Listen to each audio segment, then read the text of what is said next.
My dog is Granny. You sure are doing some high-powered rocking? Doing some high-powered thinking. Thinking and rocking goes together. Well, tell me, Granny, what is this problem that's got you to rocking so? It's us, Jed. We don't belong out here. These la-di-da city folks don't want our kind around.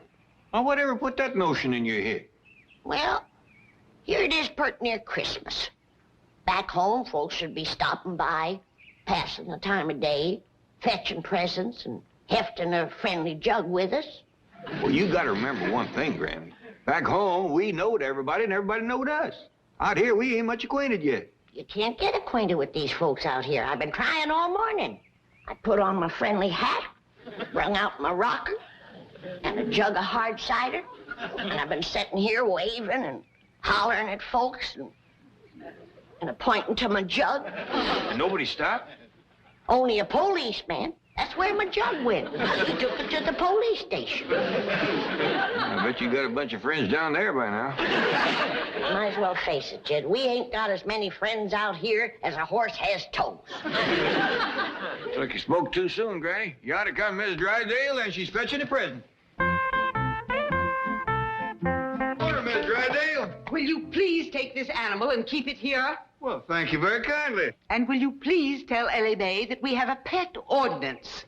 Well, I'd rather not. She'll be wanting one. Come on, sit down, Miss Drysdale. We'll chew the fat and heft a jug together. 30,000 people in Beverly Hills. How did I get you as my neighbors? Just lucky, I guess. If I find any more animals in my flower garden, I will give them to the police. They wouldn't appreciate it. Why, they took my jug without so much as a thank you, by your leave, or kissed my foot. Oh, I do hope the new year will be better. Well, thank you, and the best wishes to you, too. Granny, you gotta admit I was right friendly. Nice fat little goat, too. You can stop your fretting, Thelma. Pa's done found your baby. Her and Earl and Albert and me's been looking all over the house for that little rascal. Well, Elly May, is this your baby goat? Well, Thelma's her ma, but there's both mine. Come on, everybody, let's go swimming. Well, if that ain't a new low in gift giving, I'll put in with you. Getting our own goat give to us. Hey, don't get riled up yet. Here comes some more friends. Well, that's the bus fetching Jethro home from pot school. In the middle of the morning? Oh, and look who's driving. Miss Millicent Schuyler Potts herself. Reckon she's come to visit.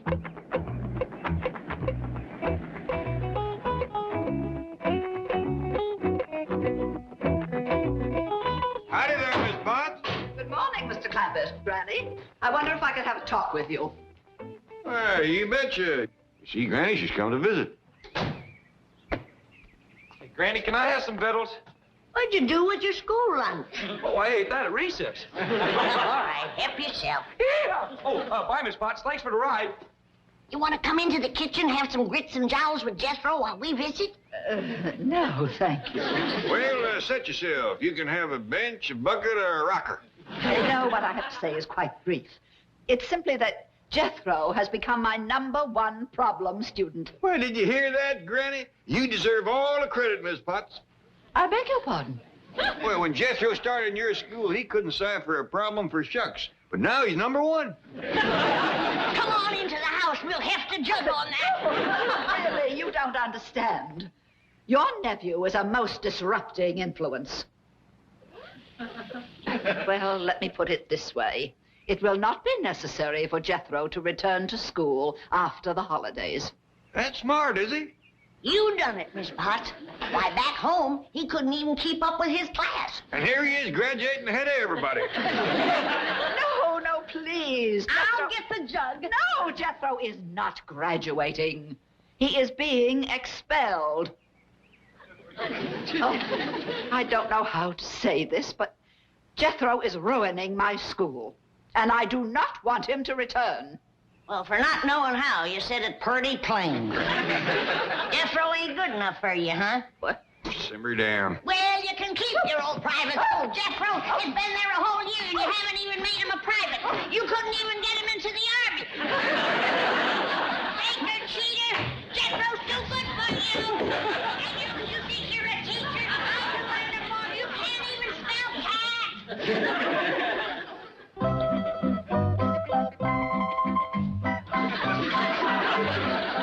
See, Herman? You just keep your feet moving like Gertrude's are doing. If a rooster can swim, so can a turkey gobbler. How about it, Herman? You willing to try it? Well, let's shake hands on it. Attaboy. Come back here, you wild beast! Come here with my begonia! Mrs. Drysdale, I sure would appreciate if you wouldn't chase Thelma. It shakes her all up. Help! Get this thing off me! I'm going to call the police and have all these animals taken away. Why, they ain't done nothing. This is Beverly Hills, not a jungle. They shall all be locked up in cages. Don't do that, please. They wouldn't be happy all caged up. But I won't be happy until they are. Oh! That vicious dog is going to attack me. Get away!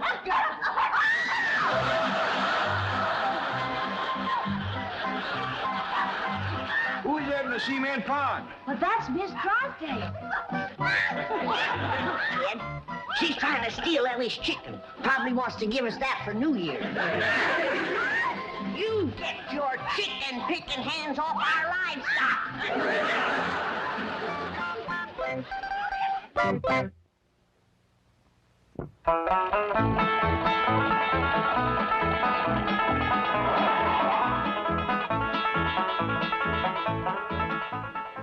Margaret, I'm very busy. I haven't time to listen to goat stories. Stop sneezing. What pool? With your clothes on?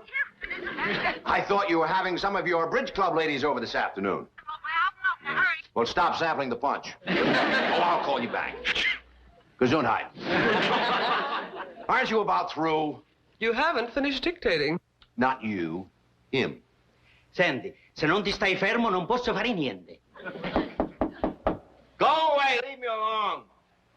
So, Mr. Drysdale's our friend, is he? That didn't sound very friendly to me. Go away. We'll go away, but not until you fill these sacks with our money to tote with us. Uncle Jed's got $40 million in your bank, and we got 4 sacks. And dividing 4 into 40, that figures to $10 million in each sack. Ooh, listen to that boy Cypher. That's one thing we're gonna miss about Beverly Hills. Jethro getting a fine education. What are you talking about? Where are you going? We're going back home, Mr. Drysdale. You mean for Christmas? No, ma'am, for good. What? We gotta face up to the truth. We're as out of place here as 4 cobs in a cream crock. All right, young'uns, take those sacks down to where they keep our money and commence filling them up. No, wait, listen, come back. Oh, get out of my way. Quickly, come with me.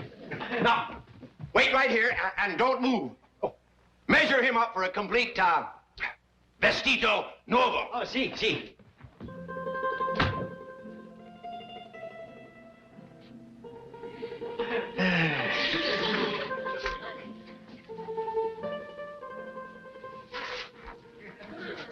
Well, little man, you're fixing to tie me up. That ain't enough rope and you ain't enough man. Dovete stare fermo, altrimenti non posso fare niente, sa.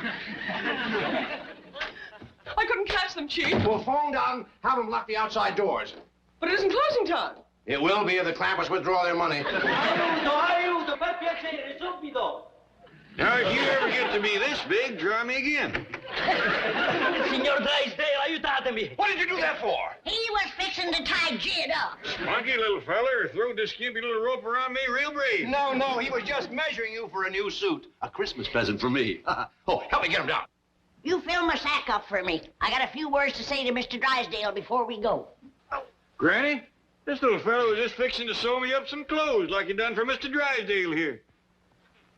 Shame on you for doing woman's work. And bad, too.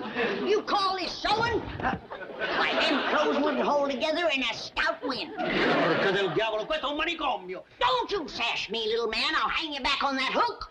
No, I am Granny, they won't give us your money. Let's get the guns off in the truck. Hey, we gonna field the bank? Down to the last man. No, wait. Let's talk this over. It's too late for talking. We is feuding. Now, Granny, he's talking before we was doing any feuding. Uncle Dad, Granny! Hey, look here what I got. I just captured me the first prisoner. Turn her loose. But she's one of the bank people. Maybe she can get our money first. Can you? No, I can't. I can, Jethro. Capture me! Oh, Granny, I got me a prisoner, too. Aiuto! Hold him back, Elly. Even if he was to tell us where the money is, we wouldn't know what he was saying. Please, Mr. Clampett, let's talk this over. We will. All right, sit down, everybody. We're going to have a confab. Thank you. Thank you. And we's gonna have a confab. Your Uncle Jed told you to turn her loose. Now do it. Oh, shucks. Somebody's always taking the fun out of feud. Then along come Miss Potts and expelled Jethro out of her school. And him the #1 student. Just in ciphering problems, Granny. Oh, I won a football championship for the 6th grade, too. Yeah, who was it you beat in that last game, Jethro? Some outfit they call themselves, the Rams. Believe me, I can explain everything that's happened. You can. Yes, I can. Well, how about your wife said she was gonna lock up all my critters? And mean-mouthing me when I pulled her out of the pond. Oh, I can explain it. No, I have a better idea. I'll have my wife and Mrs. Potts talk to you themselves, and they can explain it. They can? They can, and they will. Now, get them on the carpet. The phone, right away. Yes, sir. I'll leave my desk, Miss Prigo. Mr. Clampett, Granny, Jethro, Ellie Mae, it's almost Christmas. Peace on earth, goodwill toward men, especially to bankers. Now, please go back to your home. That is, the home in Beverly Hills. And everything will be explained to your satisfaction. Well, that seems fair. Come on, family, let's go. Oh, thank you, thank you. Now, on your way home, if you see anything you want for Christmas, just pick it up and charge it to me. Hot diggity dog! Thank you. Thank you. Come on, Uncle Jed, I done picked up my present.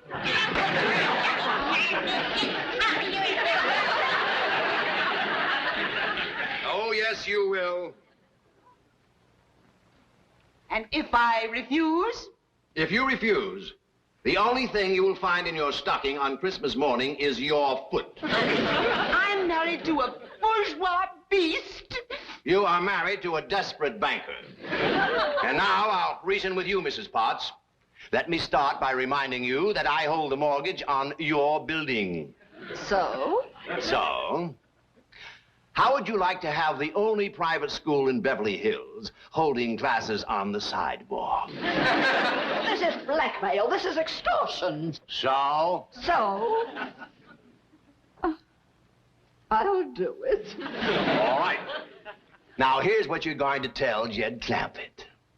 So you see, Mr. Clampett, I expelled Jethro so that I could come here every evening and give him private instruction. Well, won't there be a lot of extra trouble for you, Miss Potts?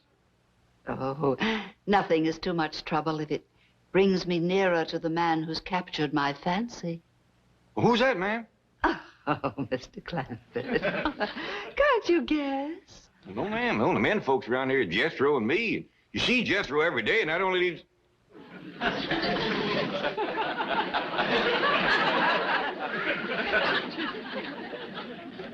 Yes, I must say it. I'm forced to say it. It's you. But, you got...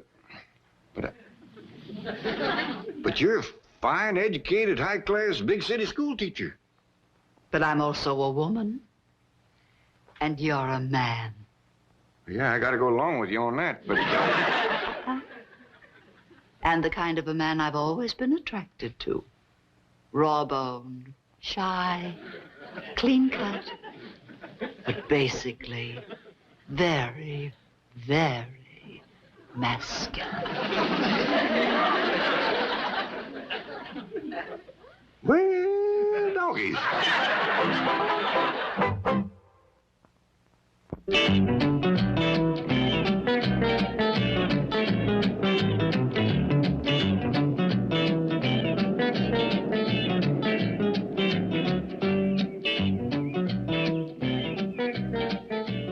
Come on, dear. Oh, Milford, no. Oh, Margaret, yes. Now, Granny is lonesome. She doesn't have any friends. Your bridge club is the answer. Granny doesn't even play bridge. But you're going to teach Granny to play bridge. Home, quickly. Now, dear, now. It's not going to be as bad as all that. You'll have Mrs. Potts to help you, and Jane Hathaway, too. But even if she learns to play bridge, how could I possibly present that homespun hillbilly to my club? Miss Hathaway is taking care of that. Granny will look fine. Oh, come in. Got just in time to see your hostess and her beautiful new hostess gown. Granny, entrez-vous.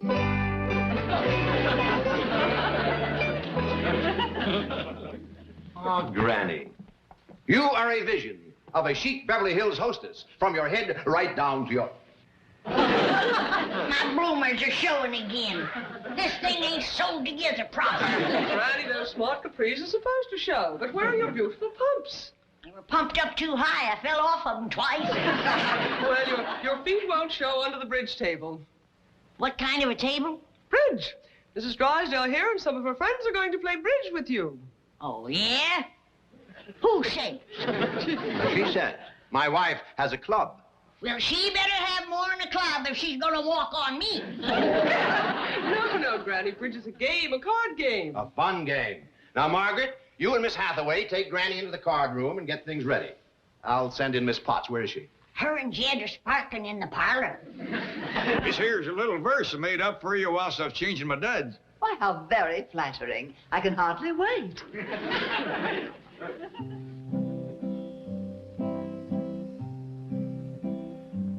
Oh, my darling, oh, my darling, oh, my darling Millicent. Just to see me every evening, to such trouble you have went.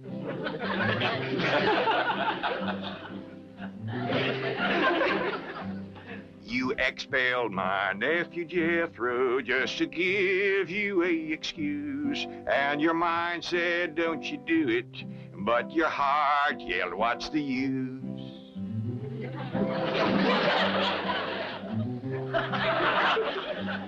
I'm a man and you're a woman. You yourself did up and say, now you got my heart to wondering, are you the moth or Elly Mae? Oh, Mr. Drysdale. Don't let me interrupt. No, I want you to come in and hear the perfectly divine ballad that Mr. Clampett has composed just for me. Where's your wife? Well, she's going to teach Granny to play bridge. They need a fourth, so I'd better get back. No. 3 women and 1 man. Unthinkable. Now, you just stay right here and listen to Mr. Clampett's ballad.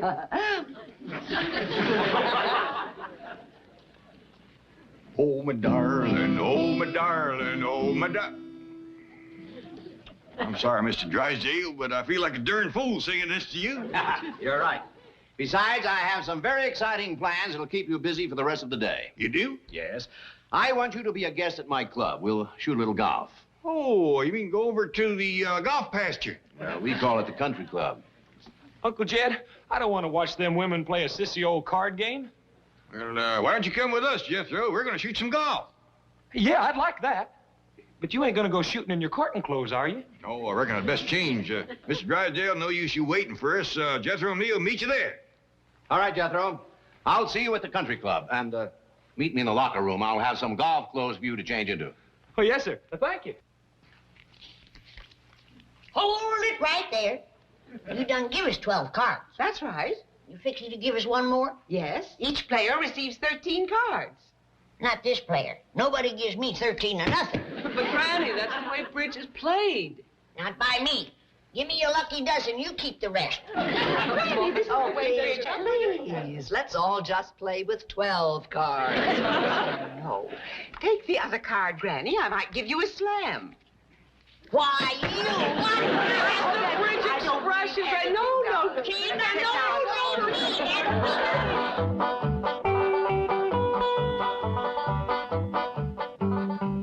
Well, here we are.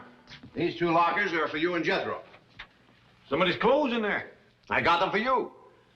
Now, I want you to change into these clothes before we play golf. Then we'll spend a nice, relaxing half hour in the steam room over there. Oh, yes, sir. Now, when you change, leave your old clothes inside the locker and close the door. I'll see you outside.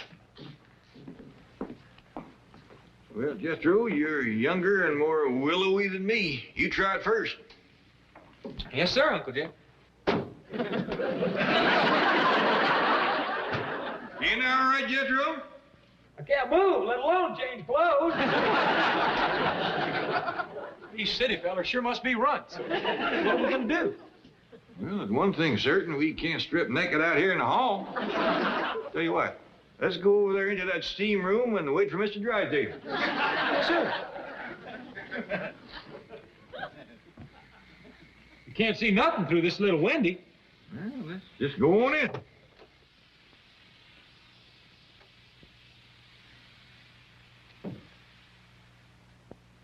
Boy, Uncle Jeff, sure is hot in here. Right smart humid, too. Hey, look over here. There's rows of benches going up, just like in a theater. Well, let's climb up the top, get us a good seat, wait for the show.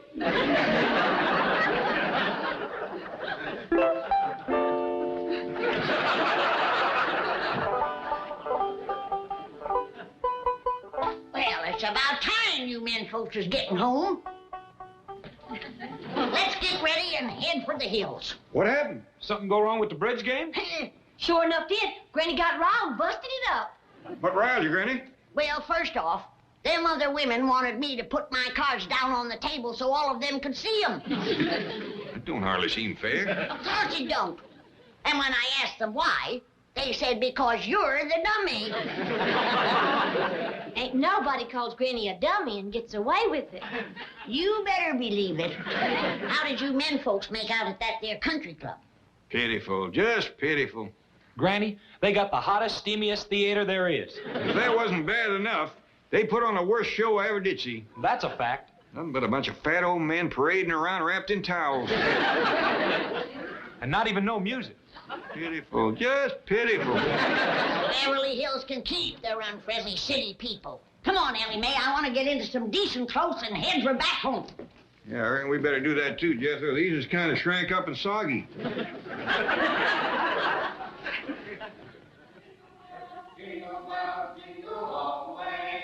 Oh, what fun it is to ride a one-horse open sleigh. Jingle bells, jingle all the way. Oh, what fun it is to ride a one-horse open sleigh. We wish you a Merry Christmas. We wish you a Merry Christmas. We wish you a Merry Christmas and a Happy New Year.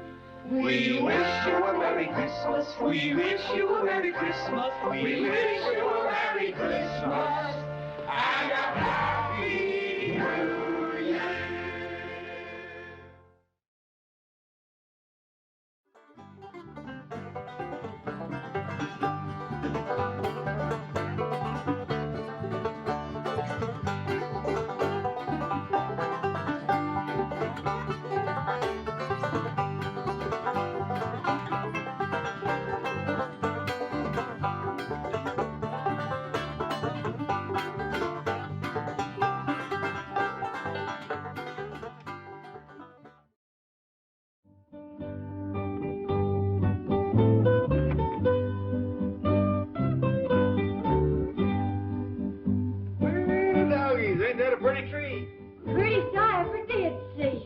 Drysdale and Miss Jane said they was going to surprise us, and they sure enough did.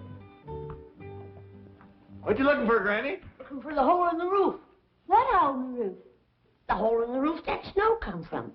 Why, looky yonder. It's all over the tree and all over the floor. Elly, you sweep it up before it gets to melting and gets everything soggy. Jethro, you climb up on the roof and patch the hole that it comes through. Yeah, I don't think this is snow at all. It ain't cold and it don't melt. Well, I bet you this is what they call artificial snow. I don't care what you call it. Get up on the roof and patch the hole it comes through. I reckon Jethro means it's Beverly Hills snow ain't the kind that falls down from the sky. That's right. You just throw this around by hand. Pitiful place, pitiful. Don't even know how to snow proper out here. Granny, Christmas ain't no day to go lambasting Beverly Hills again. Hey, everybody, let's open a present. Yeah. Hey, come on, Granny. Oh, put me down, you big woman.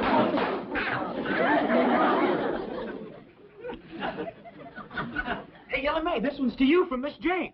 Listen to this. To Elly Mae, so sweet and fair. Use this gift to have dry hair. Sounds like it's gonna rain. Hey, Jethro, this one here is for you. Heavy, too. Hey, it's from Mr. and Mrs. Drysdale. What do you think's in it? Well, there's one way to find out. Open it up. Look at Pa, it's a hat. My, ain't that pretty? Feels like a rain hat. Yeah, this'll sure enough keep my hair dry when I'm walking in the rain. What's this hose for in the back? Well, I reckon that's to let the water drain off. Hey, Uncle Jed. Look what I got, a brand new suit of clothes. Looks like it's made out of rubber. Fella sure could keep drying this rascal. I reckon it's for walking in the rain like Ellie's hat. I reckon these go on my feet. Be kind of awkward walking in these. I'll tell you what, Jethro. Why don't you put the whole thing on? We'll see how it looks. Hey, yes, sir, Uncle Jed. What you got there, Granny? Near as I can figure, it's one of them electric washing machines like we got out back. Only this one's got a clothes drying rack on it. A lot fancier than that other machine. It's dad blame fancy. I can't figure out how to get the clothes in it. Let's see now. You got a knob here marked on. Let's turn that and see what happens. A lot quieter than the other one. I don't think it's working, Granny. Don't hardly see how it could. No way to put water in it. Wait a minute, lighten up. Look yonder. It's done got water in it. Water in it. Look at that.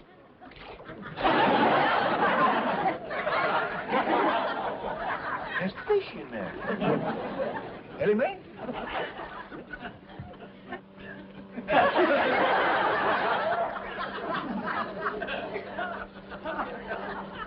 I didn't see it.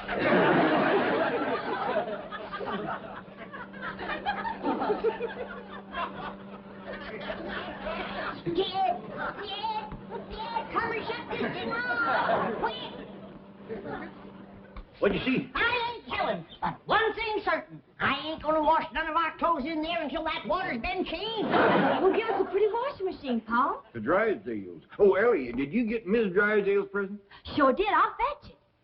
What's that girl got on her head? Oh, that's her new rain hat. Miss Jane gave it to her. I thought it wasn't supposed to rain out here much. Sure it is. What kind of a varmint is that? It's what Miss Drysdale wants most of all for Christmas. A mink. Well, Miss Drysdale especially wanted a full-length mink. Is this one fill a bill? Yes, sir. It's as long as they come. I know the answer to this, but I'm going to ask you anyway. You didn't by any chance steal this critter, did you? No, sir. Well, I knowed you hadn't, but Miss Drysdale made such a point of it. She said she didn't want no mink stole.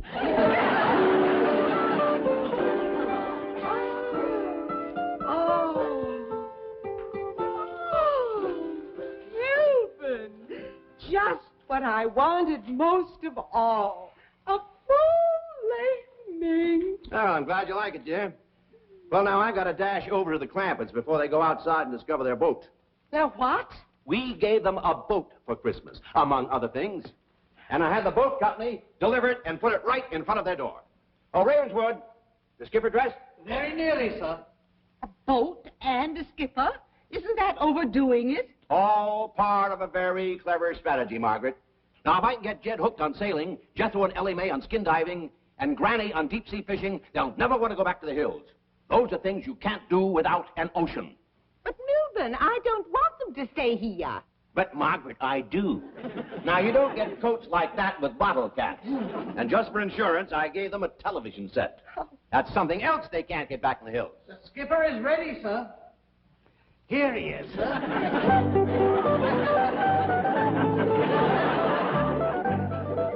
Why, it's an ape. Oh, no, it's a chimp.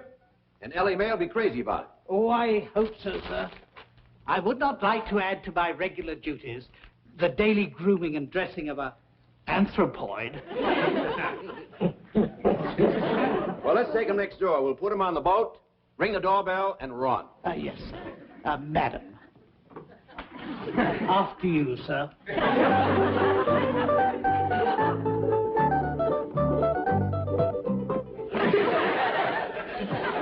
Looks like an overgrown tadpole. Lucky I got one like Jethro, too. Sure is hot, this thing. I reckon it was meant to be wore mostly in the rain. How come the Drysdales are giving us so much rain stuff when it ain't supposed to rain out here? Maybe they know something we don't, Granny.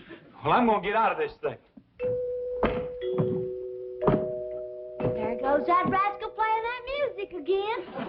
I think he'd learn something new for Christmas. Yeah, I heard somebody drive off. Maybe it's that fella that plays the music. Well, we can't begrudge him taking Christmas Day off.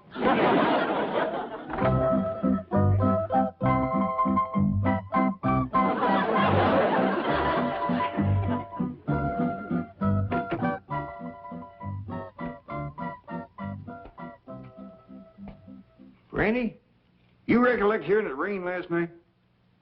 No. How about you, Elly? No, sir, I didn't hear. Well, we must have slept through a regular cloudburst. What you mean? What I mean is that sometime during the night, somebody sailed a boat up our driveway.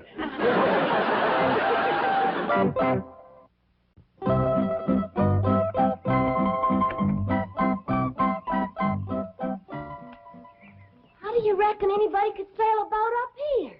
I don't see no high water mark on the house. Well, if there was no water, he must have got caught in a heap of wind. Hey, fetch Jethro out here. I'm going to need help moving this thing. Yes, sir, Pa. Well, whoever done this was a mighty poor sailor. Well, Granny, maybe he was just celebrating a mite too much last evening. Let's face it, he was drunk as a skunk. See if he's still in there.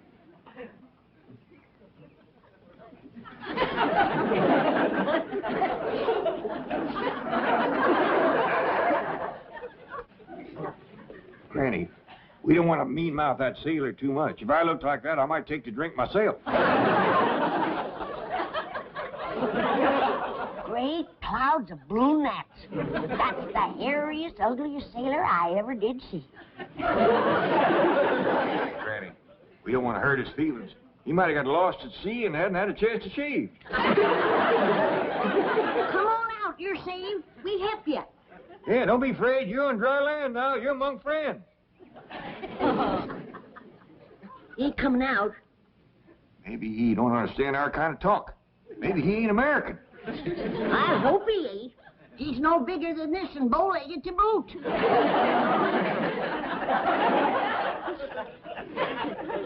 My doggers, I'm glad he ain't one of our boys, too. If that's a sample of what's running our Navy, our country's in for a whole heap of trouble. Come on out, sailor boy. We'll give you some victuals. Maybe we got to talk sailor talk to him. You know any sailor talk? I heard some. Let's see. Hoist your landlubber and starboard your anchor out of there. That ought to get him. He ain't budging. Yonder, dear Jethro. By diggity dog, is this ship a horn? No, I think it's wood. There's a little sailor boy in there. He looks like a monkey. Jethro, don't say things like that. He don't want to come out as it is. Why, that's what you call a chimpanzee. Thank goodness he ain't an American boy. I'll go fetch him out. I reckon if anybody can make a sailor leave his boat, it's Elly May. Jethro, you'd best go along with her. From the looks of him, he's been to sea a powerful long time.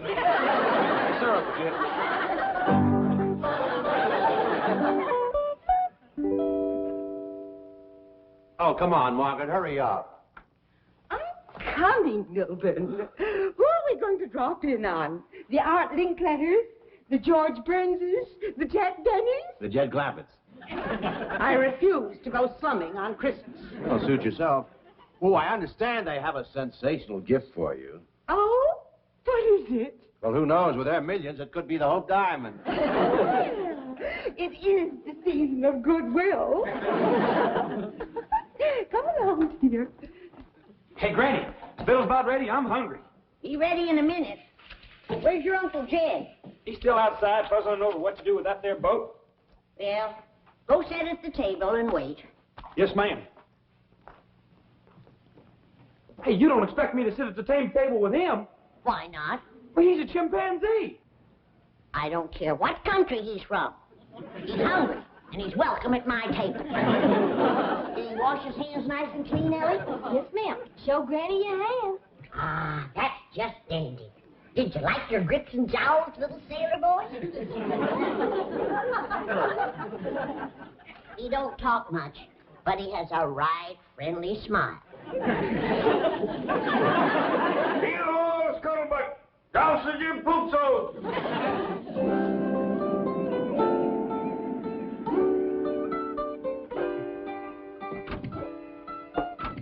Howdy there, Mr. and Mrs. Drysdale. Merry Christmas to you.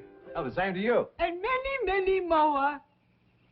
I'm sorry about this boat kind of blocking the driveway here. It was sailed up there last night by a little critter called a chimpanzee. Oh, no. The chimpanzee didn't do it. He's a present for Elly May. From Milburn and me, we know how fond the dear girl is of critters. Well, thank you very much. I had the boat put there, Mr. Clampett. It's a gift for you. From Milburn and me, we know how fond you are of outdoorsy things. Yes.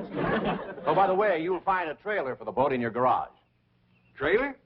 From Milburn and me, we know how fond Margaret, it has wheels. You can put the boat on it and haul it any place you'd like to go. Well, we sure are obliged for all the nice things you give us. We got a mighty nice present for you, too, Miss Drysdale. How big? How nice. Well, speaking of size, Elly May says it's the biggest there is. Oh, you shouldn't have done it. You shouldn't? Well, we could all take it back. Oh, no. That was just an expression like diamonds are a girl's best friend. Margaret, why don't you go on in? There are some features of the boat I'd like to point out to Mr. Clampett. Yes, dear. See you later. Diamonds are a girl's best friend.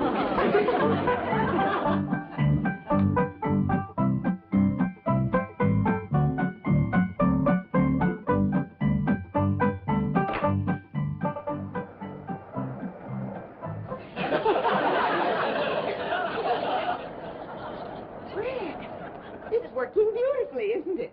I guess so. Where all the water coming from? From Lake Erie. Where's it going? Lake Ontario. Well, I hope it don't flood our house on the way. Oh, Granny, you're so droll. Mr. Clampett tells me you have a gift for me. You betcha we have. Elly May's got it out back, playing with it. Oh, my goodness. I hope she doesn't lose it. Oh, no. She's got it on a chain. Oh, well, let's hurry anyway, huh?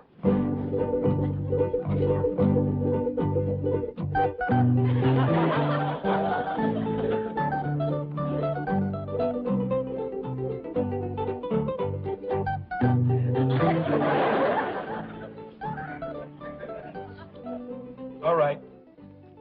You beat me eating bananas. But you gotta admit, I whooped you eating grits. And I bet you I can beat you drinking milk, too. First, I gotta rest a mite. Hello? You and Skipper run out back and fetch Elly May. Tell her Miss Drysdale's here for her present. Yes, Miss Granny. Oh, howdy, Miss Drysdale. Hello, Jethro, dear boy. Hello, little sailor. He don't talk American.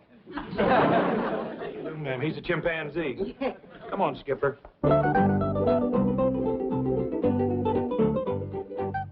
Sit down, Miss Drysdale, while we're waiting for Elly May, and I'll give you your other present. Oh, another present? Yes, ma'am. This here is my special Christmas gift pack. Chock full of good things to eat. Oh, it's simply beautiful. What are these divine-looking morsels? Well, up here we have deviled hawk eggs, pickled crow gizzards, possum sausages, candied catfish, and over here we have some larrapin' good little teensy owl burgers. Please, no more. Got your mouth to watering, huh? Real hip yourself. It's Christmas. Miss Drysdale, I'm awful sorry, but I lost your present. Oh, no. Yes, ma'am. I was playing with it by the cement pond, and the chain broke, and it got away, and I just can't find it. This is terrible. This is tragic. Oh. Awful sorry, Granny. Oh, don't worry, Elly. I'll make it up to her. I'll give her 2 of my special Christmas gift packs.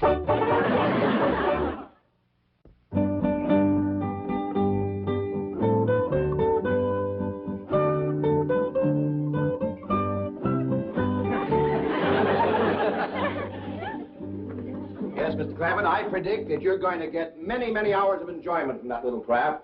Boating has become a tremendously popular sport here in...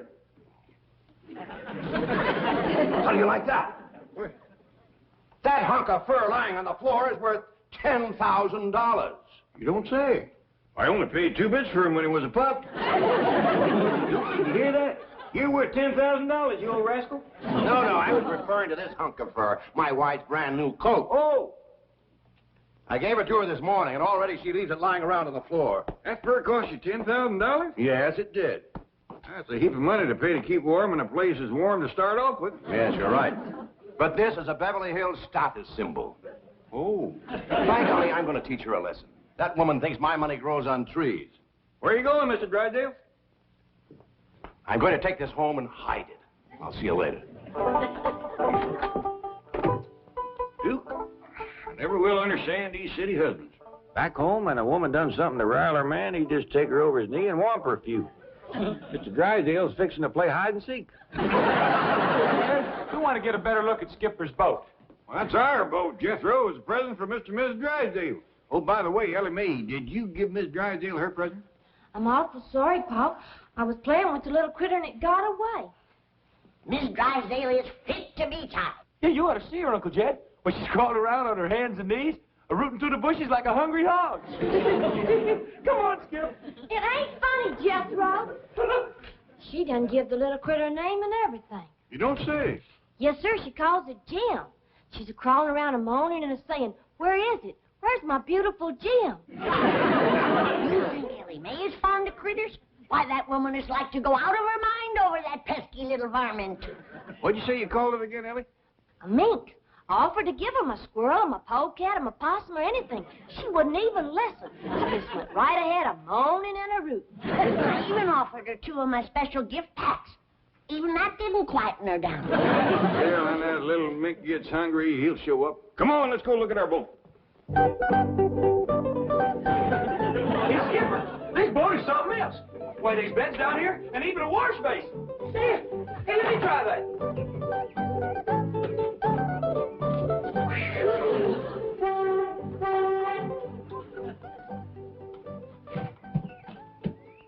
Get up on it, Granny. I don't think so. It might just up and sail off with me. Oh, you can sail off without water.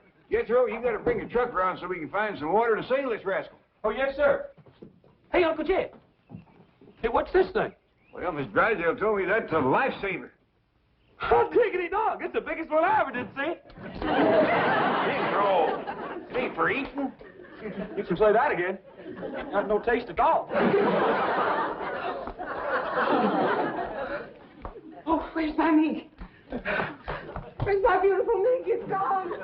Oh, dear. Melbourne! Melbourne! Melbourne! Melbourne! Oh! Your husband's gone home, Miss Drysdale. My mink is gone. My beautiful full-length mink. Has anyone seen it? Oh, but come supper time, it's liable to show up. Oh, disastrous day. Oh, now calm down. Wouldn't you just as lief have a rabbit or a squirrel or a raccoon? No, I want my mink. Melbourne! You're right, Granny. Even Elly wouldn't be that grieved over a lost critter, especially one she never laid eyes on. The poor woman is so busted up she even forgot my special gift packs. Well, we can take them over later. Yeah. And the special one I made for Mr. Drysdale. It's 4 feet high.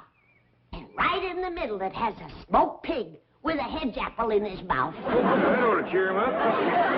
Oh, good. Here comes Jethro and Elly on the truck. Now we can go out and find some water to float our boat in.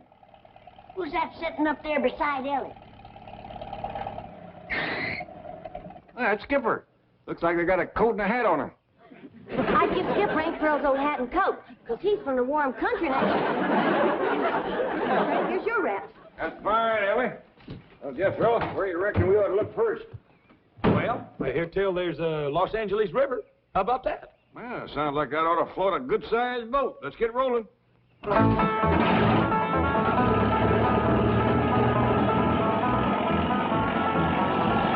Pitiful, pitiful. They call that thing a river?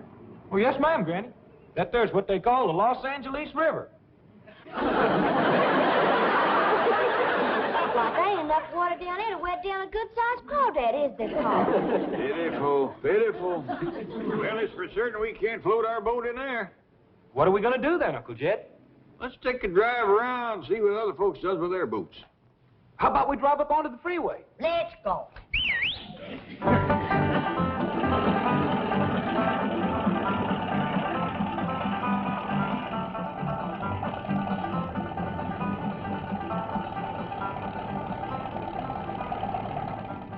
Hey, Uncle Jed, yonder is a boat.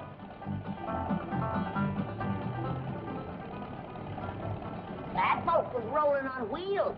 Mr. Drysdale give us wheels for our boat, too. Yonder goes another one. Let's get off the freeways, Jethro. Try some other streets. Now, everybody keep your eyes peeled for water and boats. Yonder's one.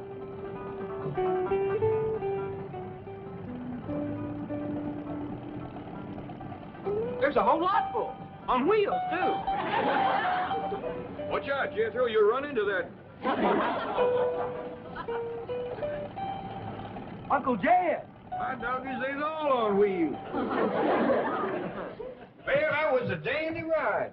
I know now why Mr. Drysdale gives us them wheels for our boat. There's not enough water in this place to boil an egg, let alone float a boat. Oh, we gonna put our boat on wheels and haul it around the street? Well, that wouldn't be much fun. You can't dive off it, you can't fish off it, you can't... Well, I don't know, Jethro. It must be some fun or all them people wouldn't be doing it. Come here, quick. What's the matter, Granny? No wonder we couldn't find any water. Looky here. Even the washing machine is dried up. Well, it's been a dry Christmas, but a right merry one.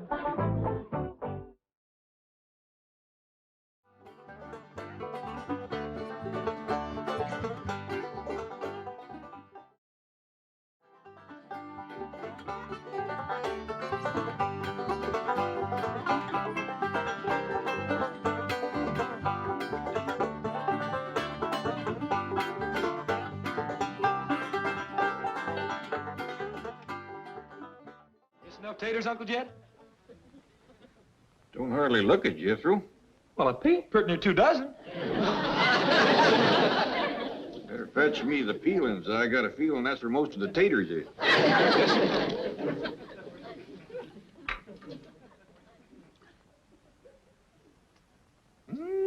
Doggies. How's it taste, Uncle Jed? Pitiful. Maybe them peelings will help. Dump them in.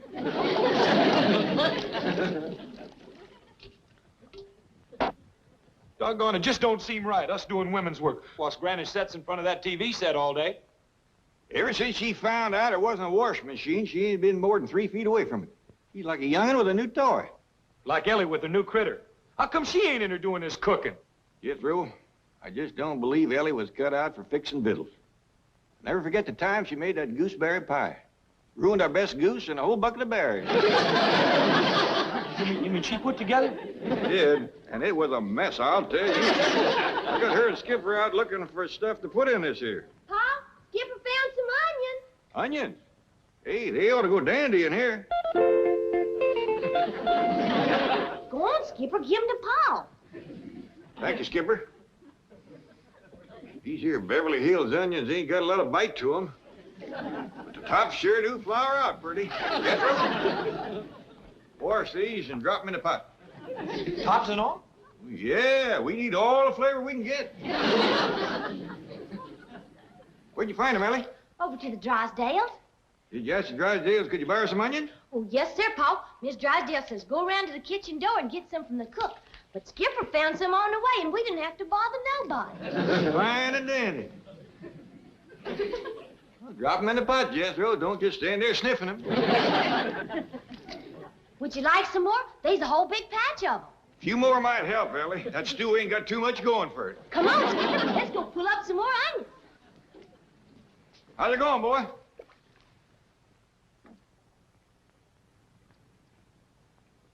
Better? Still pitiful. Even these onions ain't doing nothing. We just got to get Granny to help us. You ain't gonna pry her loose from that TV set now. This is the time her favorite is on.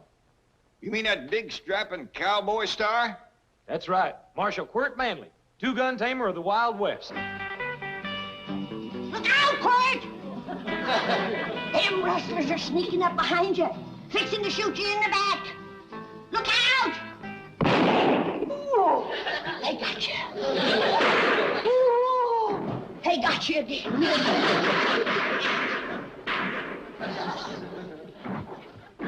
Oh, you're done for now, Quirt. That's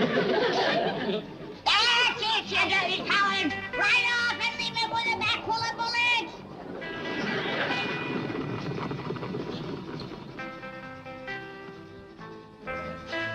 Attaboy, Quirt, after him! Get him! Catch him, Quirt! I can tell you where they's headed, Quirt. To town to hide in the saloon. Granny. Shh! It won't do you no good to hide in that saloon, you dirty yellow cowards!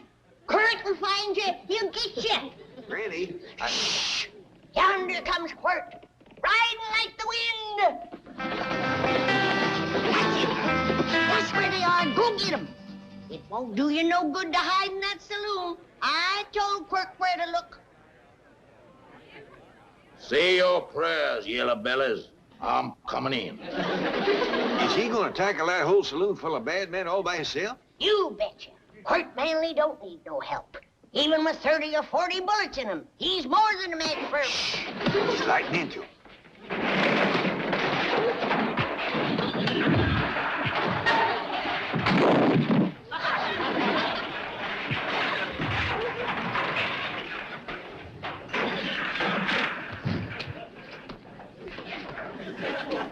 See, Jed? I told you he didn't need no help.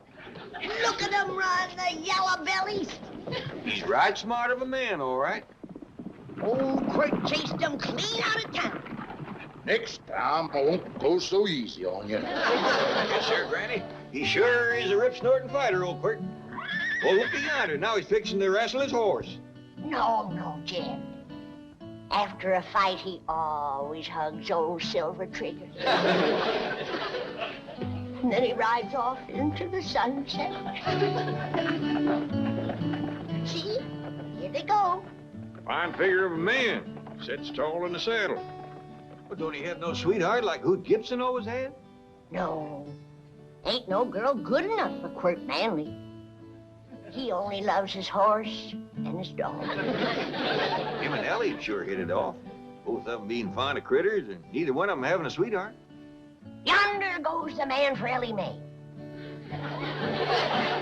If he can tame the whole Wild West, I reckon he can tame one wild girl. Leastwise, he'd have a fighting chance. Whereabouts would a fella go to find old Quirt? Off into the sunset, I reckon. That's where they always go. Mighty big place to commence looking. Sorry, Skipper, but you must not uproot Mrs. Drysdale's prized Bulbocodium vernum. That's the botanical term for daffodil. Now, if you're a good boy, if you're a good boy, Jane has a reward for you. A genuine Quirt Manley cowboy outfit. I bet you like it.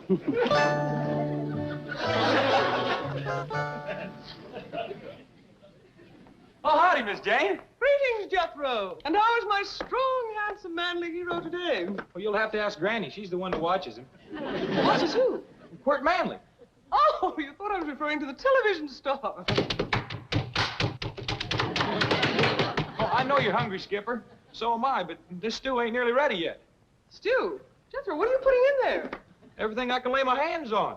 I ain't got no flavor at all. Oh, no, Jethro. Not tea.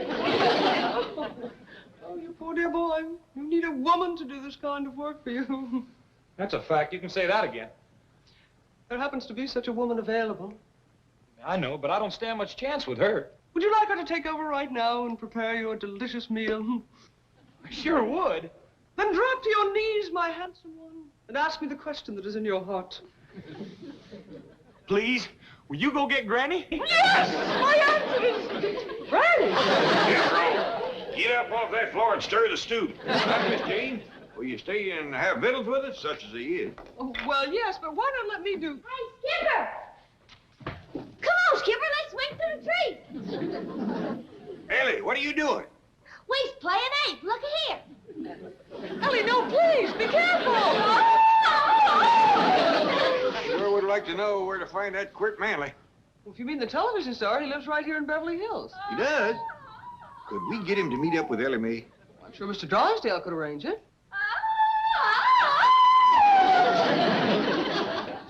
I sure wish he'd hurry. That little monkey's liable to get himself hurt.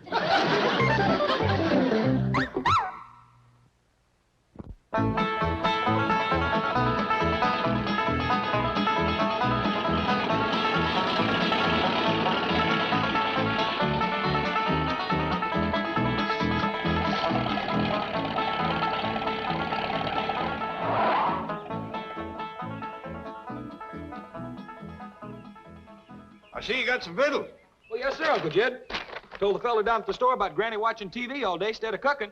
So he sold me these TV victuals, all packaged up and ready to eat. Well, that's fine. Now, when Quirt Manley gets here, we got something else to offer him besides that pitiful stew. Is Quirt Manley coming here? That's right. Now, I want you to get the truck around back so when he rides up here, his horse won't shy at it. Yes, sir. And see your guns clean good. We'll ask him to give us some shooting lessons. But we know how to shoot. Not like that, rascal. Granny says he can drop 7, 8 rustlers with one shot. That ain't all. He's got a couple 6-shooters that shoot all day without reloading. Well, I can't wait to meet that rascal.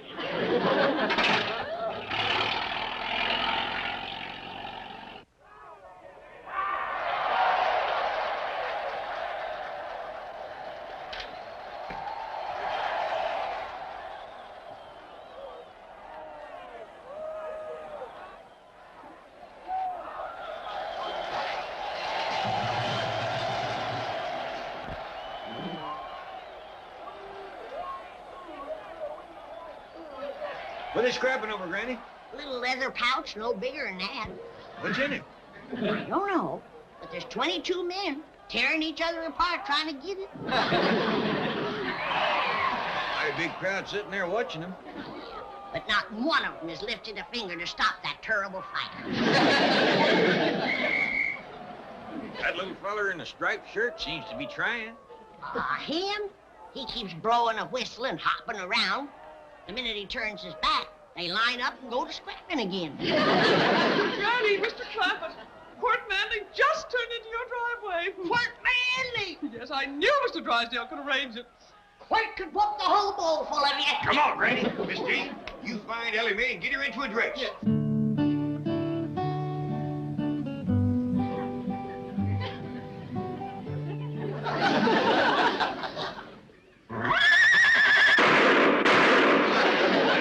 That's Quirt, all right.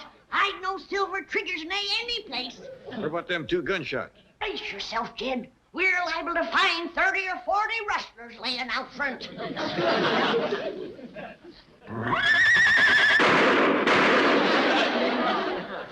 shoot, Quirt. We ain't rustlers. We's friends, Miss Manley. That we is. How come you ain't riding Silver Trigger? Did them dirty rustlers get him? We'll have to find him, but I ain't no Quirt Manley. Jed, there's only one man like him. Why, he's the biggest, the bravest, the fightingest, the strongest, the hard-ridingest, and the straight-shootingest man alive. Are you people putting me on? Who said that? Somebody back here? Is that you spoke, Mr. Manley? Oh, yeah. Well, sure it was. I got a sore throat. Sometimes the voice just sneaks out that way. Come on in, Quirt. I'll doctor you. Ain't got the time, ma'am. Ain't got the time. Still, I'll autograph a couple of pictures for you before I go.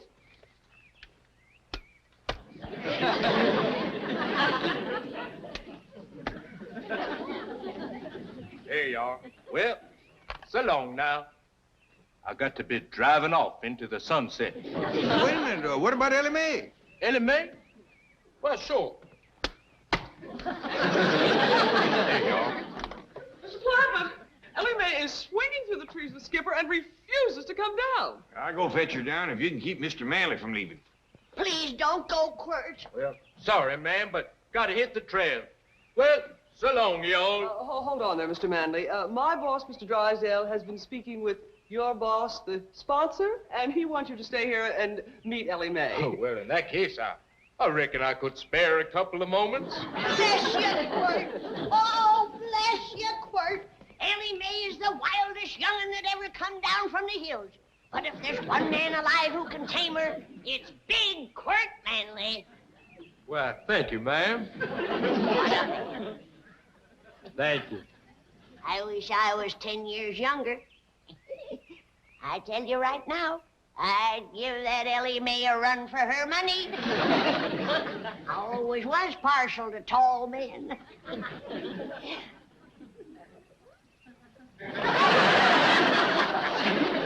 Come on, Quirt. You and me are gonna heft a jug together.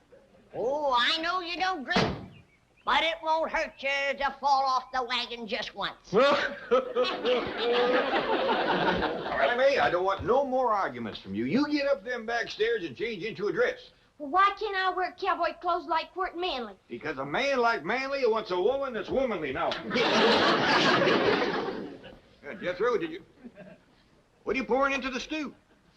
Cornmeal. Gives it some body.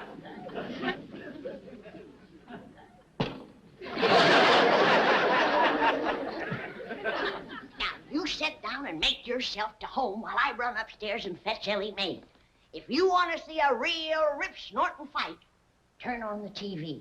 There's 22 fellas are having a real knockdown and drag-out. Of course, you could whoop them with one hand.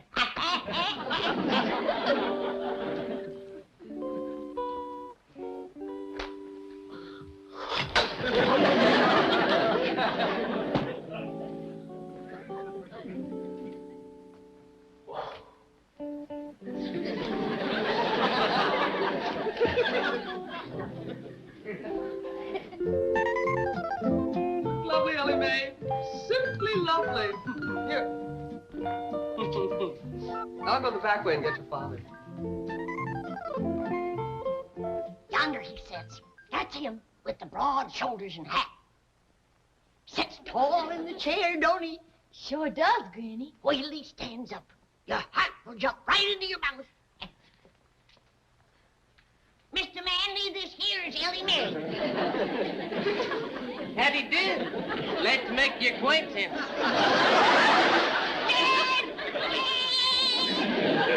The rustlers must have jumped first whilst we were out. Look, look!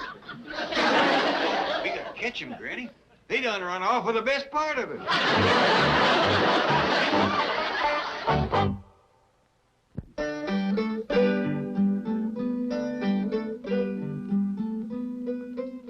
Now, Granny, I know you've had a cruel blow seeing your hero come apart like that right in front of your eyes, but you can't drown your sorrows in a jug. I don't take more than a thimbleful, and you know it. Now, don't fly off at me. By the way, where is your drinking thimble? Right here. Granny, how about we all take a nice ride in the truck? A little fresh air might do you some good after a thimbleful of that rheumatism medicine. I ain't had none of it yet. I don't want to lighten the jug. How come? 'Cause when I find that Quirt Manley, I'm gonna throw it at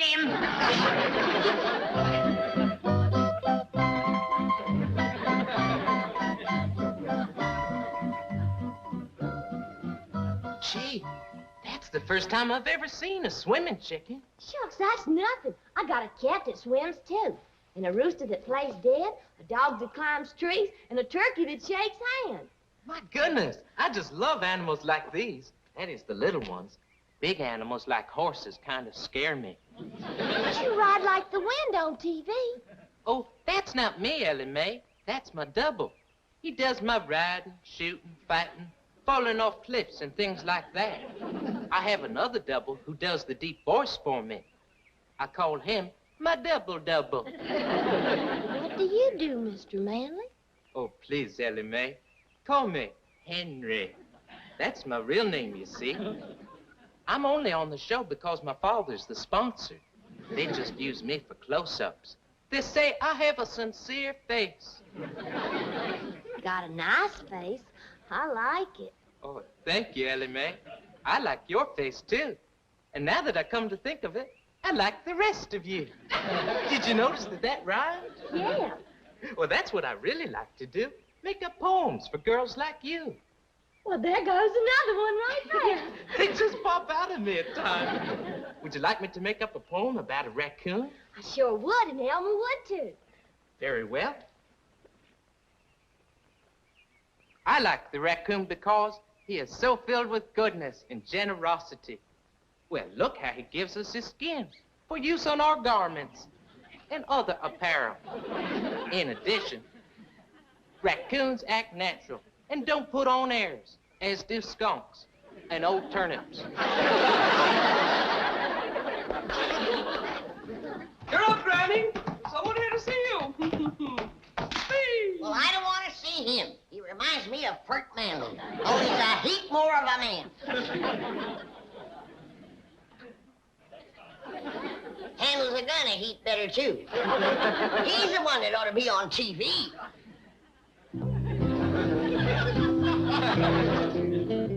Hi, Elly May. Hey, excuse me, little fella. Can you tell me where I can find Mr. Quirt Manley? I noticed you was toting his hat for him. Well, this here is Quirt Manley, Jethro. Stop joking, Elly May. I'm in a hurry. I want to ask him if I can borrow his pretty car to drive around the block a couple times. Well, yes, you may, Jethro. The car belongs to my father, so it's all right. Yoo-hoo! Hey, do you think he'd tear me to pieces if I borrowed his hat, too? I can promise you he won't.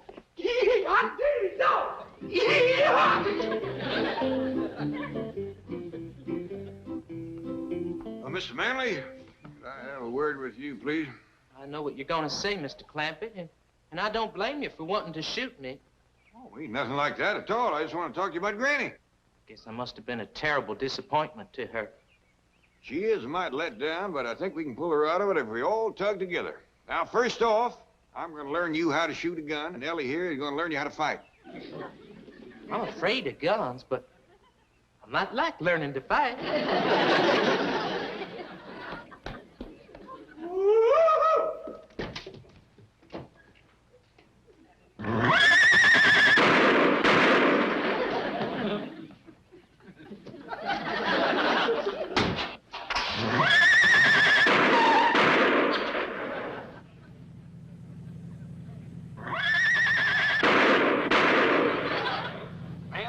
Jumped in the car like that, especially with me going pretty near 30 miles an hour.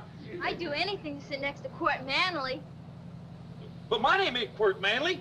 Don't think you can fool me. I've seen you on television. And I've dreamed of the day when I could get close enough to throw my arms around you and kiss you. My darling Quirt. But honest, ma'am, my name is...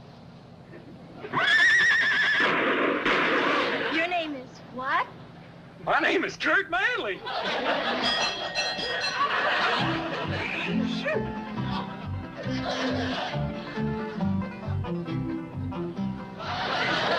fight over me, girls. There's plenty for everybody.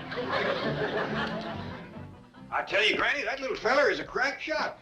He can stand on our front porch and light a match clean out by the front gate with a 6-shooter. I don't believe it. Come on out. He'll show you.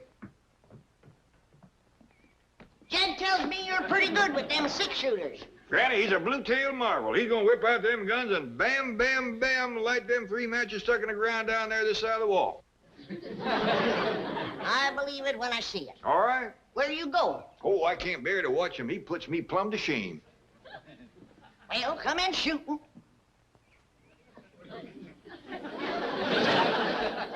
You count to 3, and I'll draw and fire. 1, 2, 3. Well, I gotta admit, that's pretty good. Why, you ain't even and drawed your guns, you little faker, you! Granny, hold on! That little sawed-off faker out of here! But Elly's right fond of him. You see, Granny, some heroes is fighters and some heroes is lovers, and I reckon that little cowboy is a lover. Oh, gosh. I'm going to get my shotgun and blast the inside out of that lying TV set, and if he ain't gone by then, he's next. Granny, wait!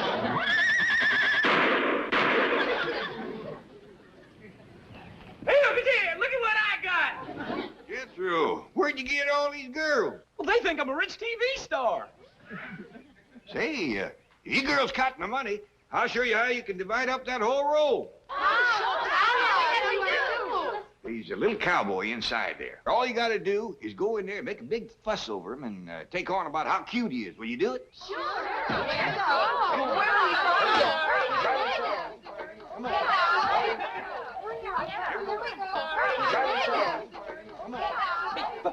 Uncle Jeff, them girls was mine! You'll get him back, Jethro, as soon as they show Granny what a ladies' man little quirt is.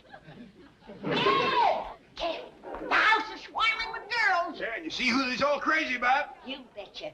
He's a real star, that little feller.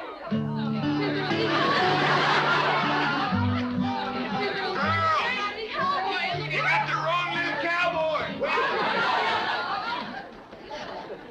Now, Granny, don't shoot the TV set. Aye!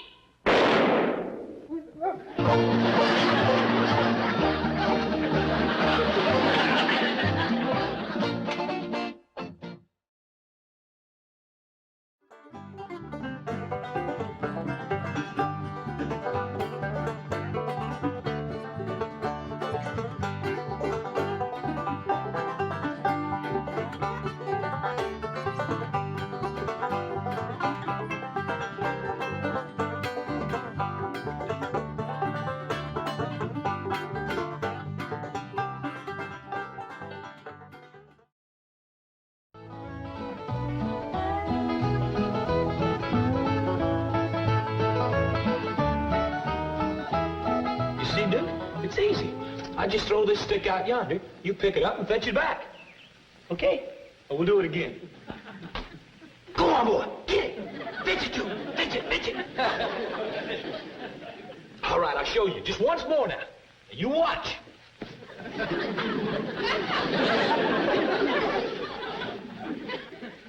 Catch on, Duke? Catch on, boy? Do it once more. Fetch it, Duke. Get it. Come on. Get it. Shucks. You know something, Uncle Jeff? That there is a real dumb dog.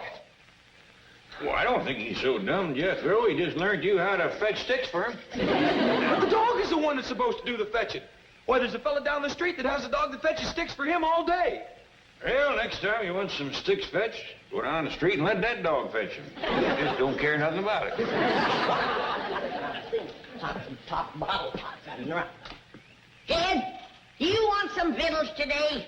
I do, Granny. I've worked up a right smart appetite fetching sticks for old Duke. See, Jed, that's the trouble around here.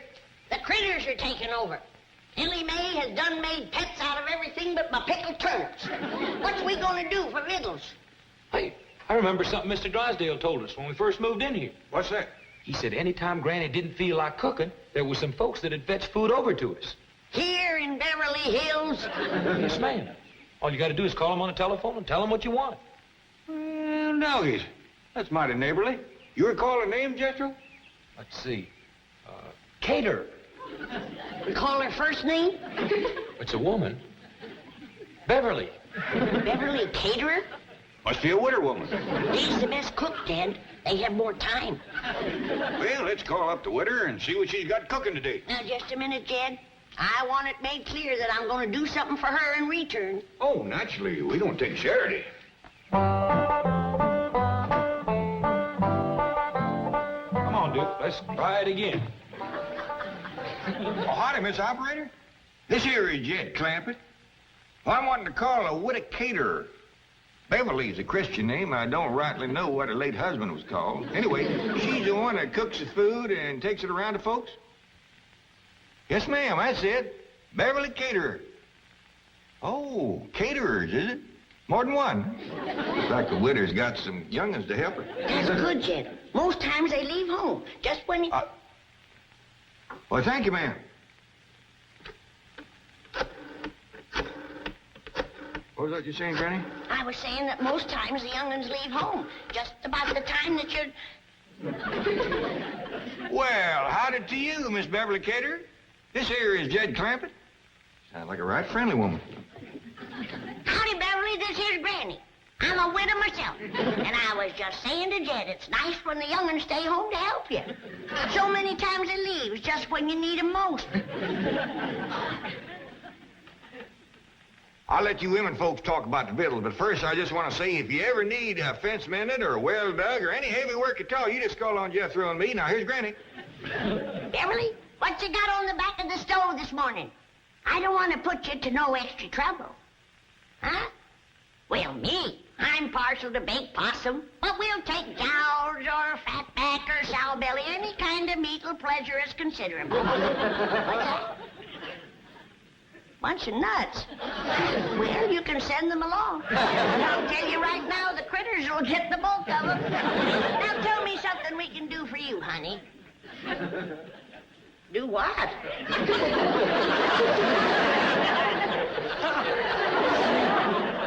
Hello? I declare, Jed, I never knowed anybody could turn nasty quicker than her. I wonder what set her off. Hard to tell, Jed.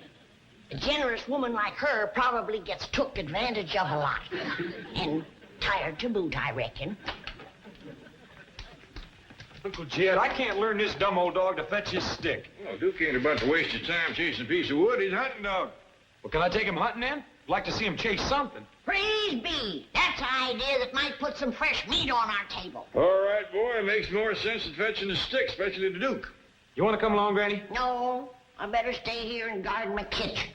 Okay. Come on, Duke. Let's get the guns. Guard your kitchen against who, Granny? Against Elly's critters, that's who. They's beginning to take over. Why, I can't hardly... That little rascal learned to open the icebox. Them's the last of my pickled pawpaws. Come back here, you hairy little varmints. Get your paw picking paws off of my pickled pawpaws. Well, howdy, Miss Beverly. It's me, Jed Clampett. Sounds like you're in the right friendly mood again. Jethro's going out to shoot us some fresh game meat, and the monkey got in the icebox, and Granny's right upset. Now, Beverly, could you spare us a jar of pickled pawpaws? What's that? Why, Miss Cater, I never... Hello? Miss Cater?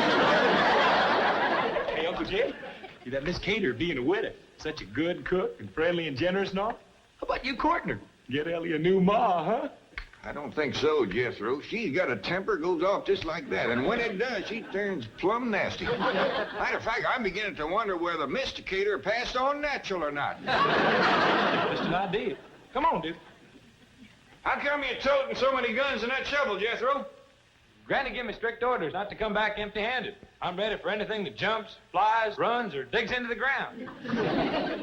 Good luck, boy. Oh, gee, thank goodness you're back. I didn't want to disturb you at the meeting, but your wife has been calling frantically. Oh, that woman gets hysterical over nothing. What's it now? Well, it seems there's a kangaroo in your backyard. You see, the slightest little... What? What? A kangaroo? Where did it come from? Australia. That's the only continent where... Oh, I know that. How did it get in my backyard? Well, your wife was rather incoherent, but Ravenswood said it's from the Second National Bank of Melbourne. Second National Bank. Oh, that's where Gene Sandbloom was transferred to from... That explains his Christmas card. May I share the humor of the situation, Chief? Well, I sent him an alligator wallet, so he said he was going to send me a kangaroo pouch. Kangaroo pouch?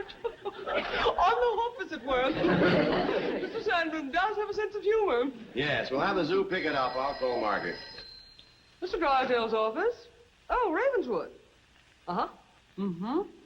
Good, I'll tell Mr. Drysdale. Oh, and don't worry about the kangaroo. The zoo will take care of it. Right. Cheerio!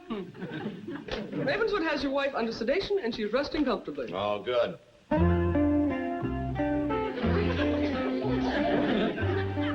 Here we are. A bit of mutton and Yorkshire pudding should hit the spot. You may be from down under, but we're all part of the empire.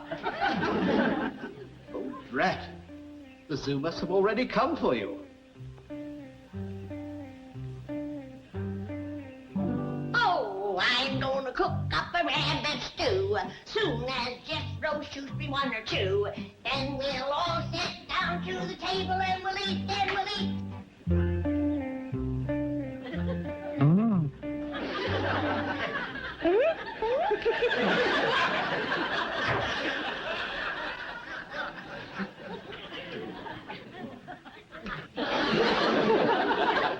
How's it going, Granny? Kid, did Jethro leave to go hunting yet? Yep. Well, he needn't have bothered. There's a jackrabbit out back that high.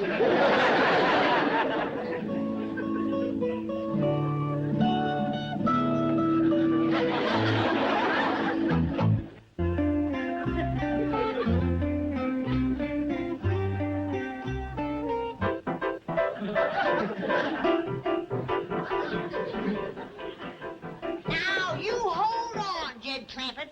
I tell you, I ain't touched a drop.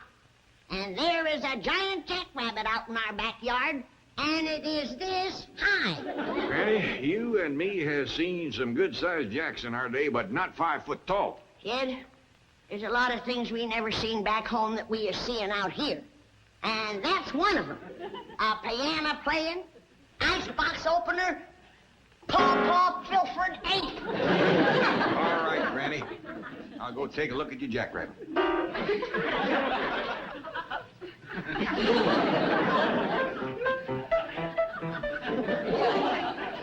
Come on, you can see for yourself. He can jump over this house, I tell you, in one hop. Whereabouts is he? I don't know. But sure as I live and breathe, he was sitting right there, 5 foot tall and looking me in the eye. 5 foot tall setting, was he? Yes, he was. Where did that jackrabbit go? Well, why don't you look out front? Maybe he hopped over the house, just like you said. You think I'm talking nonsense, but you'll see, because I'll find him. What's all sad about, Granny? Nothing. Don't tell her, Jed. I don't want her making a pet out of all that meat. Let me go in the kitchen and get out my biggest pot and start peeling taters. Lots of them. Here, Jack. Here, Jack. Here, Jack. Who's Jack, Paul? Never mind, Elly. Just try to keep your critters from pestering Granny. You got her so upset she's got into her jug, and now she's seeing visions. What kind of visions? Yeah, well, I reckon it's all right to tell you. Granny thinks she's seen a 5 foot jackrabbit.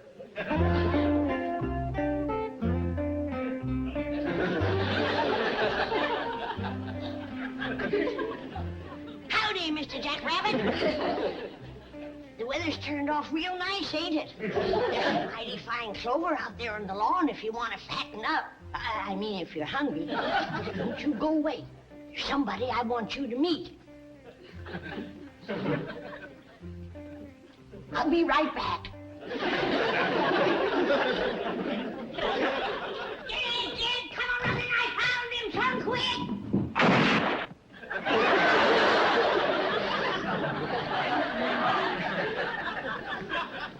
Dad, I seen him again. The giant jackrabbit. I bet you did. He's right out front. Come on, I'll show him to you. Maybe you better lay down a spell. No, he'll get away again. All right, I'll take a look.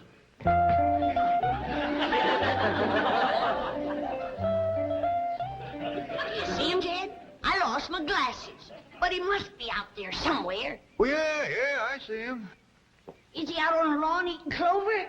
Great big old pink jackrabbit. Pink! Now, don't get upset. There's other colors, too. There's a blue one. There's a green one. Here comes one with purple polka dots. I wish I could see him.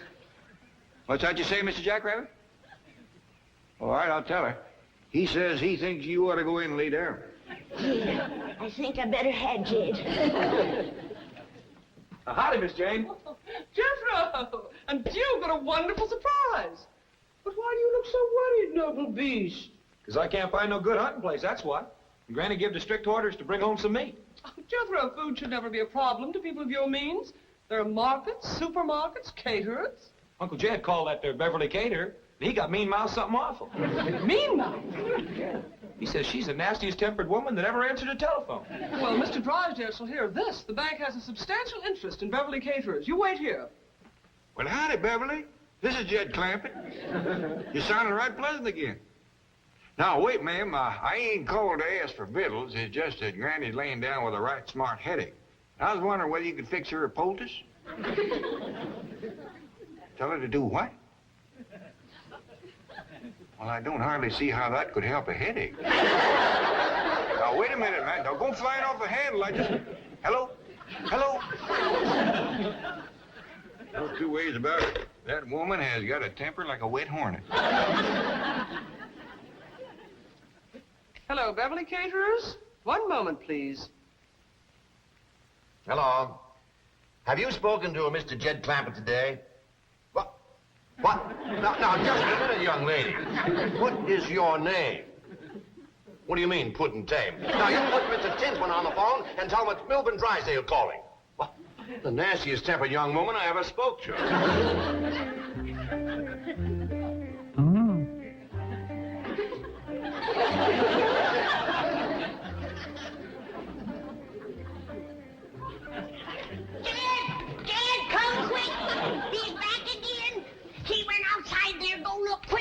Who's that, Granny? The Giant Jackrabbit. Oh, him again. All right, where's the jug? What jug? The jug that rabbit keeps coming out of. The jug gives you that headache. I ain't touched the jug. I busted my head running into them curtains. Yeah, sure. They'll do it all right. I gotta catch that Giant Jackrabbit. Where's my shotgun? Well, Jethro's got it out hunting. Well, then we gotta catch a snare and put a snare out for him. Granny, wouldn't you rather lay back down and let me bring you a nice big cup of black coffee? Now, I'm gonna catch that big Giant Jackrabbit whether you help me or not, and I don't care. I'll help you. All right. Now, you get me a nice big stout rope and put some bait in the snare. Yeah, take about 2 dozen carrots for a rabbit that size. Now you're thinking straight. Yeah. Just took me a while. Jethro. A restitution is about to be made. Yes. Now, I'll give your Uncle Jed a message for Tell me. him that the young woman who was so rude on the telephone will arrive in person to offer her abject apologies. Yes. And tell Granny she needn't worry about food. The young lady will also bring with her a truck full of delicious piping hot viands and an assortment of tasty beverages, all of which will be offered at your pleasure. Yes. Have I anything else to say, Miss Hathaway? No, Chief, I think you've said it all. That sure is going to make Uncle Jed and Granny happy. Thank you, Mr. Drysdale. Not at all. Glad to do it. Jethro? Don't you think you should reward me for my efforts? Well, all I got with me is a nickel and 2 pennies, but you can have that. There are other ways for a handsome young man to reward a young lady. There is? Yes. Tell me, do you enjoy kissing? Well, I like to kiss girls. Well, then, I'm going to close my eyes, and I want you to enjoy yourself. Go ahead, Jethro. Enjoy yourself. I am. Get out of here, you shameless vixen! Yes, ma'am. Come on, Duke. Thank you for the kiss. Now, let's see. If I was to tie another rope onto the bottom of that limb, pull it down, and then take my loop and put some carrots in it. Howdy, Mr. Jackrabbit. Would you like to step into my kitchen? You ain't gonna get away from me again, I can tell you that. Now, are you gonna come peaceable, or do I have to take you by force?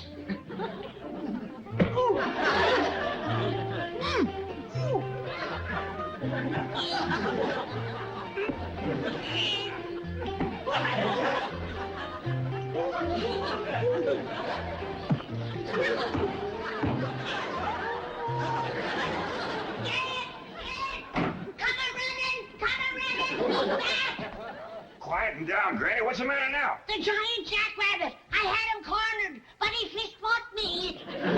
Fist fought you. Yes, he did. Now you go outside and belt him upside the jaw.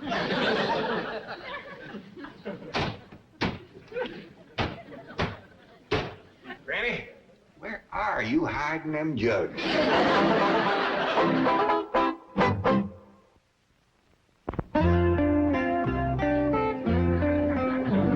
Oh, I'm gonna cook up a rabbit stew, and one giant rabbit will more than do. Granny, you don't have to do no cooking.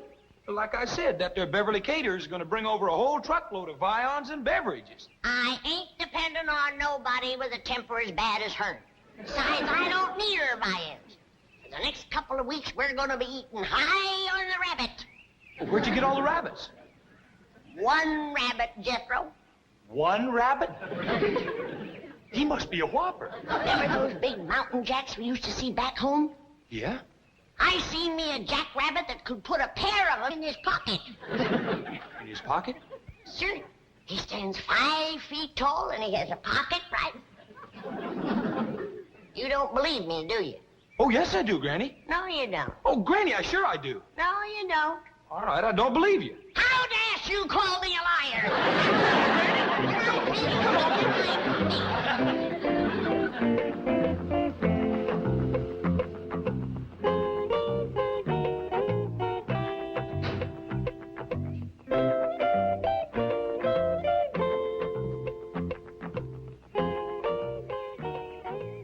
Mr. Tinsman, do I have to face Mr. Clampett all by myself? Yes, you do.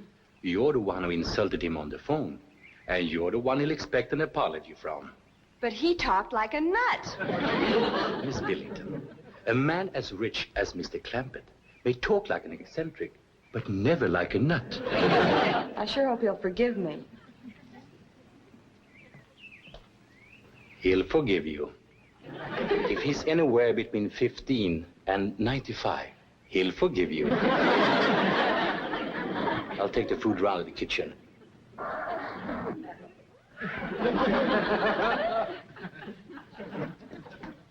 Is Mr. Clampett at home? I'm Jed Clampett. Come right in. This little fella don't say much, but he's right smart. Mr. Clampett, I'm here to apologize about the way I spoke to you on the telephone earlier today. Oh, you're, Beverly Caterers. Yes, sir. Oh, you're a deal younger than I figured. He prettier, too. Thank you. I'm awfully sorry about losing my temper when you called. Oh, now, I understand. Woman works hard all day cooking, doing for others. Young'un's hanging on her apron, she gets a mite waspish. And you not having a husband to help. Yes, that's right. I don't have a husband. How many young'uns you got?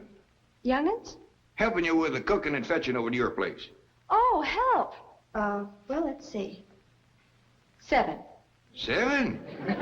Well, you must be from our part of the country. Got started young, didn't you? Well, come on. Granny be wanting to meet you. She's out in the kitchen.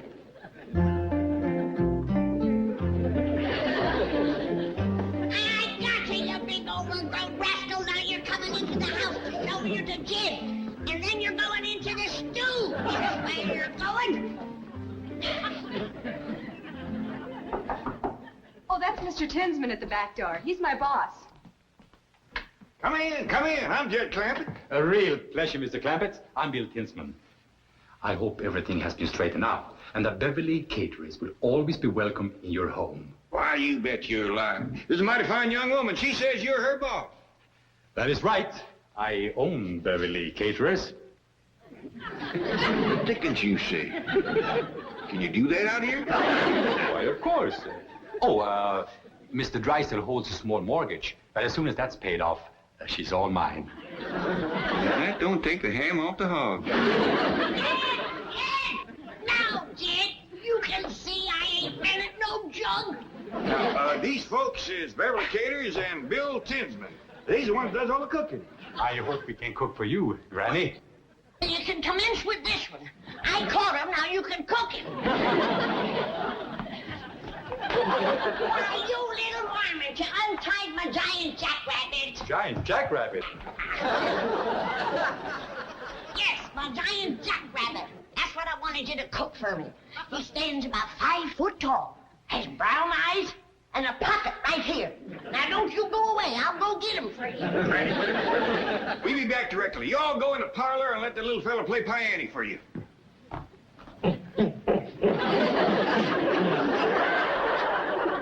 You say eccentric? I still say nuts. I say you're right. Let's get out of here. I can't understand it. He was free. Why should he return? Something must have frightened him. I'll say, if he prefers this crate to freedom. Yeah, but what could it have been? Hello, over there. Yes, Granny, what is it? You see anything of a jackrabbit? No, we haven't. You won't find any jackrabbits in Beverly Hills, Granny. I'll telephone the zoo, sir. I say there's a giant jackrabbit around here someplace, and I'm going to find him if it's the last thing I ever do. Sure you are, Granny. Now, come in, lay down, and I'm going to get that nice Beverly Caters to make a poultice for your head. Granny! Granny, you caught some in your snire. See, Jed wanted to tell you. What'd she catch, Elly? Jethro! Hey, Uncle Jed!